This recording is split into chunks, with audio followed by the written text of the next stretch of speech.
Good morning, students. This is Arvind, Assistant Professor, Department of EEE, PVR Viswadaya Institute of Technology and Science, Kavali. So, in the previous class, I discussed about the introduction to HVDC transmission system. So, in that concept, I discussed about earlier discoveries of HVDC system and block diagram of HVDC system. And now I am going to discuss the topic, that is comparison of HVAC and HVDC. Okay, so let us go into the topic, that is comparison of HVAC and HVDC transmission. So actually, already we have two modes of transmission, that is one is HVDC transmission and another one is HVAC transmission. So here the merits of two modes of transmission should be compared based on the following factors. Those are: first one is economics of transmission, and secondly technical performance, and third one is reliability. So in this class I'm going to discuss the economics of transmission and technical performance. So the reliability concept I will discuss in the later in the next class. Okay, first I will start with the economics of transmission. Okay, so here, coming to the economics of transmission comparison between HVAC and HVDC. So here the cost of transmission line includes the investment cost and operational cost. So that means the total cost of the transmission lines divides into two categories. First one is investment cost and second one is operational cost. So in the investment cost, that includes, first one is, that is right of way, and next one is transmission towers, and next one is conductors, and next one is insulators, and next one is terminal equipment. So these are the different factors influencing the investment cost, or includes the investment cost. And the second one is operational cost. So this operational cost includes it mainly due to the cost of losses, that is the operational losses. Okay, these are the two factors which included in the economics of transmission. First one is investment cost, second one is operational cost. Okay, first I will start with the investment cost. So in that one, the main point is right of way. Okay, so I will explain what is meant by right of way. Okay, so actually an electric transmission line, that is right of way, is a strip of land used by the electrical utilities to construct, operate, maintain, and repair the transmission line facilities. Okay, so an electric transmission line right of way is a strip of land used by electrical utilities to construct, operate, maintain, and repair the transmission line facilities. So here the rights of way may also include the purchase of rights to remove danger trees. So actually, in every area, that is in the civil area and mechanical area and electrical area, we have to uh, take the right of way to construct the any transmission line or any machinery in particular land, in a strip of land. So that's why here I am taking the right of way. So it also includes the purchase of rights to remove danger trees. Why we remove the danger trees? That means I will explain in the next diagram. I will show some diagrams. So after that you will understand this concept, why we are removing the trees while constructing the transmission line for the transmission purpose. Okay, so here a, a danger tree is a tree outside the right of way, but with the potential to do damage to equipment with the right of way. Okay, and if the damaged tree or the if the damaged tree falls or it's cut down, so it could strike poles, towers, wires, lines, appliances, or other equipment, and disrupt the flow of electricity to our customers. So for example, if we take the rainy season, so in the rainy season we frequently encountered the cyclones, like severe cyclones. So at that severe cyclones storms, there is a full speed of wind is there. So because of that speed of wind, there is a collapse of the trees on the poles and on the towers, like that. So at that time we get damaged of our appliances or transmission towers or poles or wires in the transmission system. So it will result in huge losses for the electricity department. So that's why we are taking this right of way to remove the trees from the area corresponding to the transmission line construction, HVDC transmission. Okay, so this is the diagrammatic representation of HVDC transmission. There is the right of way. Okay, so here I am constructing a transmission right of way. So this is the transmission tower we are using for the purpose of transmission. So on the right side and left side we have some trees. Okay, so on the left side we have half right of way and we have some border zone. So if you observe the vertical dotted lines, so it will represent the border zone of those trees. So actually the tower represents the wire zone. So in the border of the wire we don't want any trees. Okay, so on the right side also we have off right of way.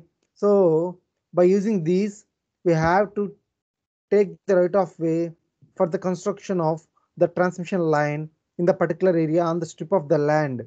So we don't want any trees nearer to the that transmission tower. So that's why we are using this right of way. So and coming to the next one, so that is, so this is the example for representing the right of way for both AC and DC, for both HVAC and HVDC. So if you observe that in the first diagram, that this is for the right of way for the HVDC. That is, in this diagram I am taking 500 kV HVDC line. So it consists of one transmission tower. So it is in the distance of 50 meters to 65 meters or 60 meters. Okay, so this is the diagrammatic representation of HVDC construction in the right of way, and after that I am showing the HVAC construction. So actually it consists of double circuit, the same capacity. It consists of the same capacity, that is 500 kV. So on the left side we have the 500 kV AC double circuit, and on the right side we have the 500 kV AC single circuit. So the single circuit consists two towers and the double circuit consists of the single tower. Okay, so after that the below diagram, the last diagram shows the 240 kV AC double circuit. 240 kV AC double circuit. Here the distance is around 160 kilometers right of way, 160 kilometers right of way. Okay, so this is the diagrammatic representation of HVAC and HVDC comparison by using the right of way. Okay, and next we are moving to the points regarding the right of way. Okay, so here the right of way implies that for a given power level, DC lines requires less ROW, that means less right of way. That means simpler and cheaper towers and reduced conductors and insulator costs.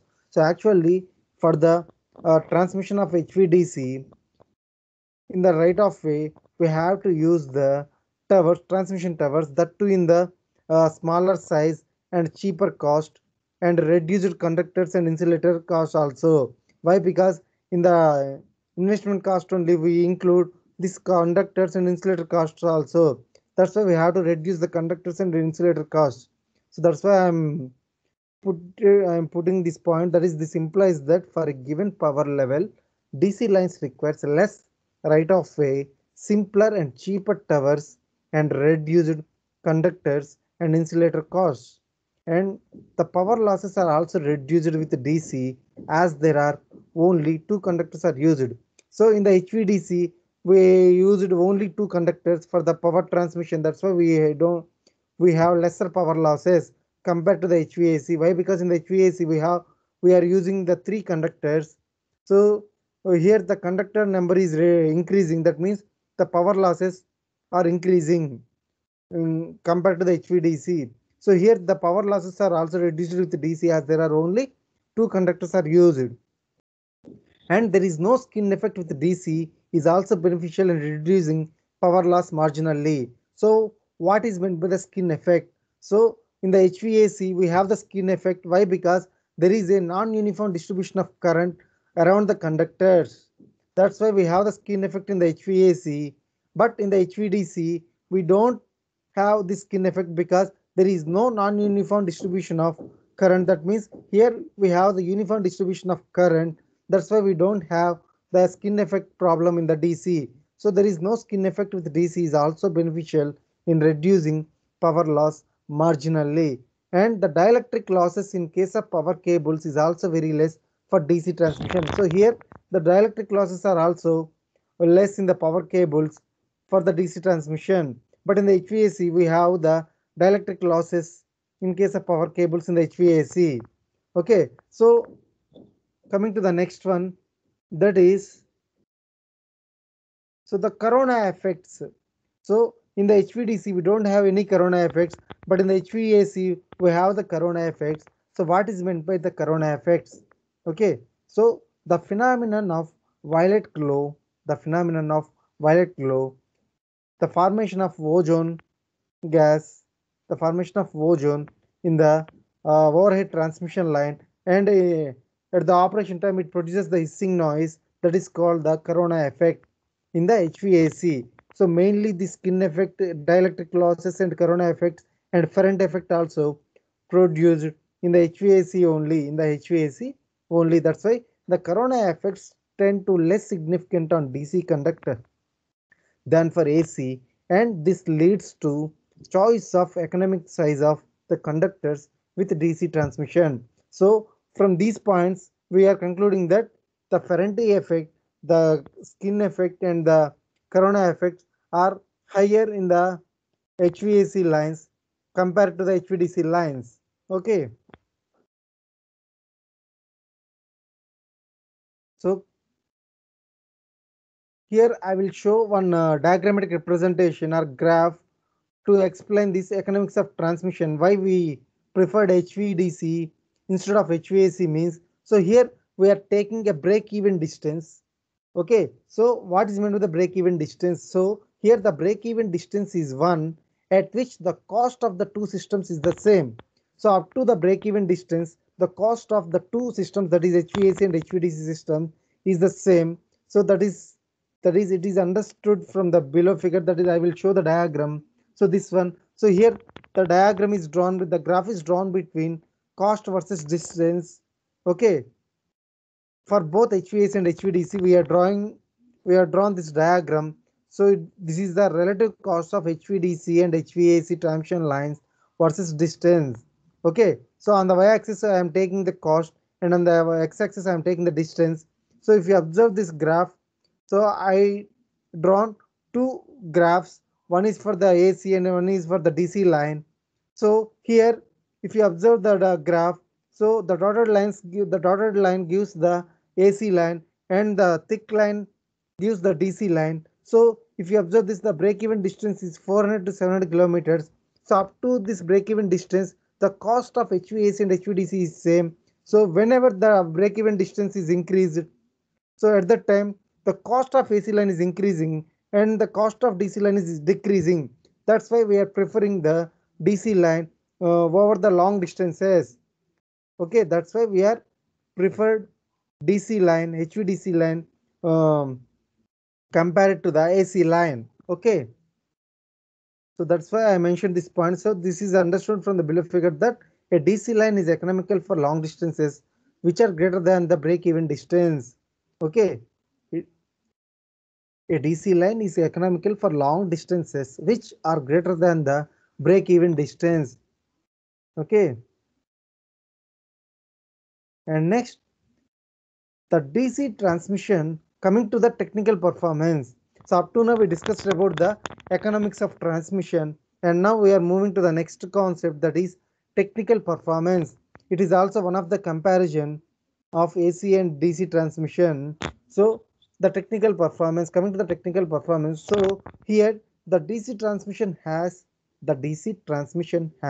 some positive features which are lacking in AC transmission. Okay, the DC transmission has some positive features which are lacking in AC transmission. So these are mainly due to fast controllability of power in DC lines through converter control. Okay, these are mainly due to the fast controllability of power in DC lines through converter control. So here we have some advantages over the HVAC. Those are, first one is full control over power transmitted. Full control over power transmitted. So that means if you want to transmit the power in a transmission line, in some cases we will face we are facing the overpower problems. So at that time, if you use the HVDC transmission, it have the full control over the power transmitted in the transmission line. And coming to the next one, that is the ability to enhance transient and dynamic stability in associated AC networks. So actually in the first class, I discussed the stability limits. Okay, so what is meant by stability means the ability of the system to bring it to a normal state when the system is being disturbed. Okay, that is the definition of stability. So actually in the stability we have three methods. First one is three types, that is first one is steady state stability, second one is transient state stability, and third one is dynamic state stability. Coming to the steady state stability, so what is meant by the steady state stability means the ability of the system to bring it to a normal or stable state when the system is being disturbed. So that too for a small disturbances. So that is a small disturbance means there is a gradual increase in the load, gradual increase in the load. That is comes under the step by step change in the load. Okay, that is a small disturbance. That is mean that is that steady state stability. And coming to the transient state stability, so here the stability of the system. So here the ability of the system to bring it to a normal state while the system is being disturbed largely. That is the large disturbances. So large disturbance means sudden change in the load. Sudden change in the load. Okay. And third one, that is dynamic state stability. So actually this dynamic state stability is the extension of steady state stability. So here also the ability of the system to bring it to a normal state when the disturbance is occurred smaller small occurred small, but here the small disturbance occurred for a long lasting time. Okay, so in the steady state stability we are not using any additional equipments to control the stability, but in the dynamic state stability we are using some automatic control devices for the stability purpose. Okay, that is the only difference between steady state stability and dynamic state stability.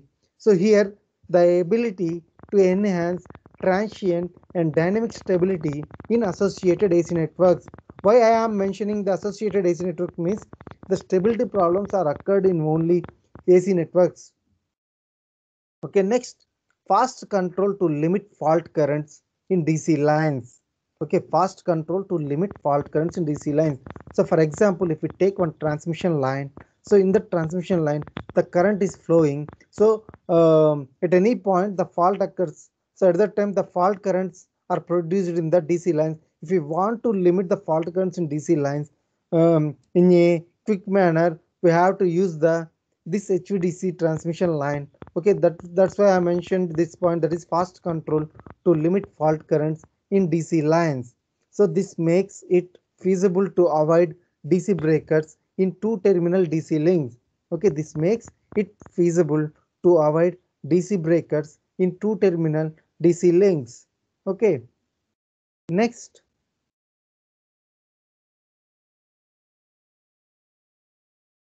So furthermore, DC transmission overcomes some of the following problems associated with AC transmission. Okay, furthermore, DC transmission overcome some of the following problems associated with AC transmission. Those are, first one is stability limits, second one is voltage control, third one is line compensation. Okay, first one is stability limit, second one is voltage control, third one is line compensation. Firstly, I will start with the stability limit. Okay, so coming to the stability limit, so I already said the stability. So what is meant by stability? The ability of the system to bring it to a normal state when the system is disturbed. So here the power transfer in AC lines is depend on the angle difference between the voltage phasors at the two line ends. Okay, the point is the power transfer in AC line. That means here I am taking one AC line. So here the power transfer in AC line is dependent on the angle difference between the voltage phasors at the two line ends. For example, if we take one transmission line, the two AC transmission line, so for this AC transmission line, we are taking the sending end and receiving end. So in the sending end, we have some voltage, that is V1. At that time, we have some angle, that is delta 1, that is V1 at an angle delta 1. and in the receiving end also we have some voltage, that is V2. So at that time we have some phase angle, that is delta 2. So from that one we are telling that the power transfer in an AC line is dependent on the angle difference between the voltage phasors at the two line ends, that is at the sending end and the receiving end. So for a given power transfer level, okay, for a given power transfer level, this angle increases with distance. So I will show one diagram so that that graph will explain the how for a given transfer level the angle is increases with the distances. Okay, so next, so the maximum power transfer is limited by the consideration of steady state and transient stability. So the maximum power transfer is limited by considerations of steady state and transient stability. So in the previous slide only I explained what is meant by steady state stability and transient state stability. Okay, so here the maximum power transfer is limited by the consideration of those two limits, stability limits, that is steady state and transient state. And here the power carrying capability of an AC line is inversely proportional to transmission distance, whereas the power carrying ability of DC lines is unaffected by the distance of transmission. So in this one I will show the one graphical representation. So it will explain how the power carrying capability of AC and DC lines. Okay, so here I will show the diagram. So this is the graphical representation of power transfer capability versus distance. So in the x-axis I am taking the distance and in the y-axis I am taking the power. So if you observe the graph, so in this one I drawn two graphs for HVAC and HVDC. So the DC line represented with the horizontal dotted lines and the AC line is represented with a thick line. So if you observe this diagram, so if the power carrying capability is same at some point, up to some point, the power transfer capability is same in both AC and DC. So after some distance, the power carrying capability is less in the AC transmission and same in the DC transmission.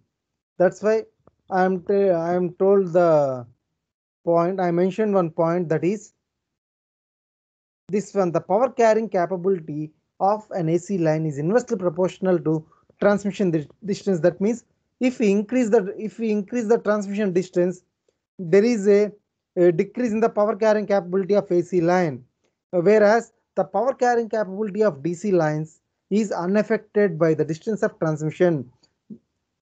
That is, if you increase the distance of transmission while using the DC line, so at that time the DC line is not changed for any distance.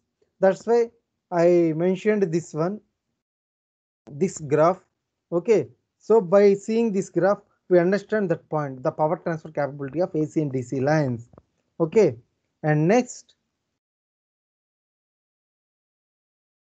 so here the voltage control in AC lines, that means the second one, that is voltage control. So up to now we discussed about the stability limit for the technical performance comparison, and now we are moving to the next concept, that is voltage control comparison. Okay, so voltage control in AC lines is complicated by line charging and voltage drops.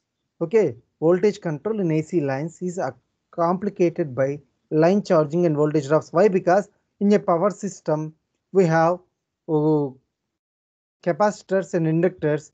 So due to the capacitors presence in the power system, we are facing the charging, line charging. Okay, and because of the presence of inductance, we have the inductive voltage drops in the power system. Okay, that's why I am telling the point, that is voltage control in AC lines is complicated by line charging and voltage drops. So here the voltage profile in an AC line is relatively flat only for a fixed level of power transfer corresponding to its surge impedance loading. So here the voltage, what is meant by the voltage profile? So the voltage profile is the voltage maintained uh, from sending end to receiving end. Okay, the voltage maintained from sending end to receiving end that is called as voltage profile in the AC line. So here the voltage profile in an AC line is relatively flat. Flat means same, relatively same, only for a fixed level of power transfer corresponding to its surge impedance loading. In shortcut, we will call it as the surge impedance loading as SIL. SIL. Okay. So what is meant by surge impedance loading? So this surge impedance loading is one of the type of the power loading. Okay, one of the type of power loading. So in this one, the total reactive power is equal to 0. The total reactive power is equal to 0. So here the voltage profile varies with the line loading. So here the voltage profile is depend upon the line loading. So if you increase the line loading, so the voltage profile is varies. Okay. So here for constant voltage at the line ends. Okay. So if you want to maintain the constant voltage at the line ends, that is at the sending and receiving end, the midpoint voltage is reduced for line loadings higher than surge impedance loading and increased for loadings less than surge impedance loading. So for this point, I will show one graphical representation. After seeing that graph, you will understand this point. So for constant voltage at the line ends, that is at the sending and receiving end, so the midpoint voltage is reduced for line loadings higher than surge impedance loading and increased for loadings less than surge impedance loading.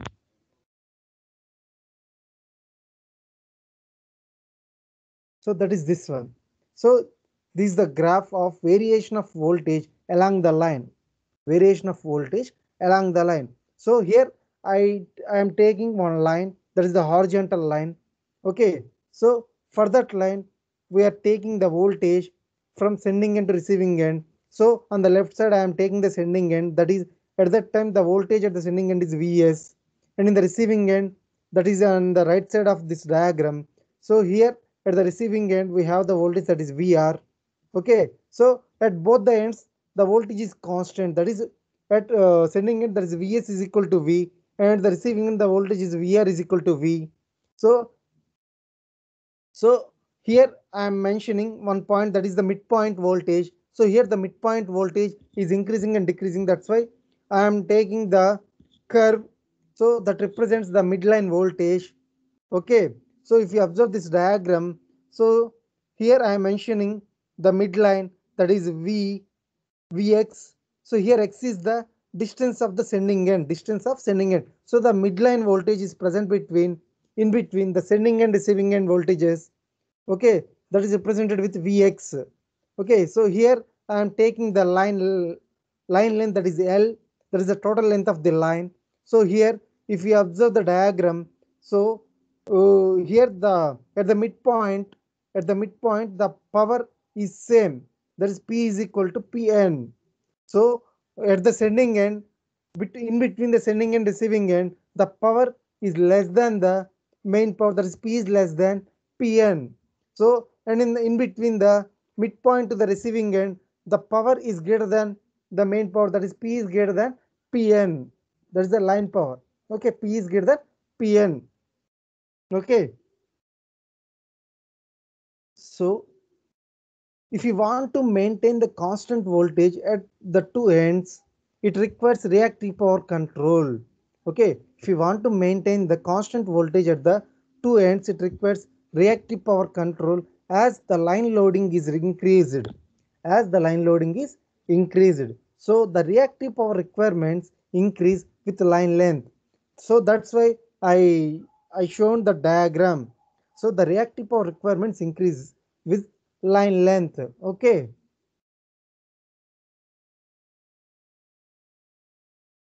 So although DC converter station requires reactive power related to power transmitted, so the DC line itself does not require any reactive power. So actually the AC line requires the reactive power. So that's why we are using the compensation techniques to control the reactive power in the AC line. But in the DC line, we don't want any reactive power. So that's why I mentioned this point, that is the DC line itself does not require any reactive power. So the steady state charging current in AC cables pose serious problems and make the break-even distance for cable transmission around 50 kilometers. Okay, the steady-state charging currents in AC cables pose serious problems and make the break-even distance for cable transmission around 50 kilometers. Okay, so this is for the voltage control concept for the technical performance, and we are moving to the uh, third one, that is line compensation. That is line compensation. So in the line compensation is necessary for long distance AC transmission. Okay, the line compensation is necessary for long distance AC transmission to overcome the problems of line charging and stability limitations. Okay, so the increase in power transfer and voltage control is possible through the use of shunt inductors, series capacitors, static wire compensators, that is SVECs, and lately the new generation static compensator, that is STATCOM. So actually this SVC and STATCOM comes under the topic, that is FACTS, flexible AC transmission systems. Okay, so here if you want to compensate the line to require to control the reactive power, so we have to use the compensation techniques. Those are shunt compensation and series compensation.